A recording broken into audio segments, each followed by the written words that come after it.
Pas du tout. Le cas de la CET, lorsque vous avez des factures impayées, une accumulation de factures impayées, la CET fait quoi?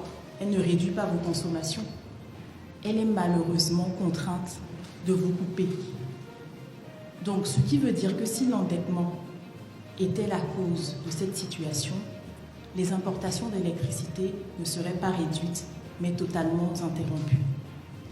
En début d'année, des maintenances de nos centrales électriques au Ghana ont entraîné la réduction de nos importations d'électricité en provenance de ce pays.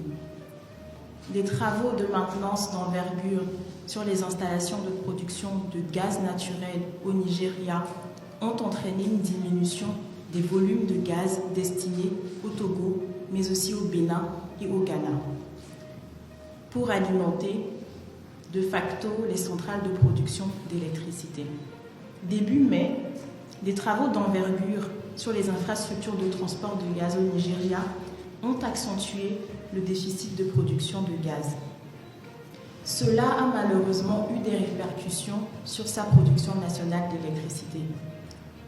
Et la conséquence est sans équivoque. Moins de gaz et moins d'électricité pour les 4 pays.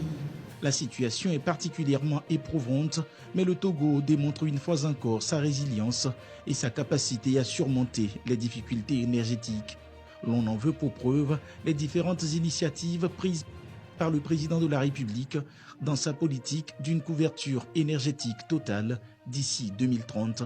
La présente situation ne vient que renforcer cette ambition présidentielle. Entre 2010 et aujourd'hui, nous sommes passés de 90% d'importation d'électricité à 40% aujourd'hui. La situation que nous traversons aujourd'hui, bien que laborieuse, ne saurait éclipser notre progression significative. Car nous avons fait des progrès remarquables ces dernières années et depuis 2006. La crise de cette année-là avait mis en évidence notre forte dépendance énergétique et les risques associés.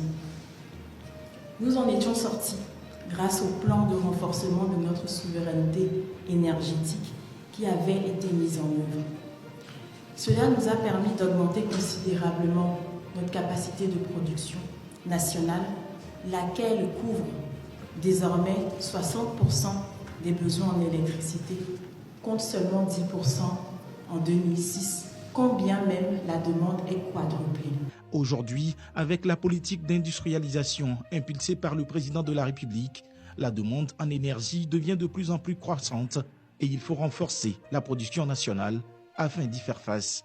Le gouvernement rassure et travaille activement à rétablir la fourniture d'électricité dans les meilleurs délais.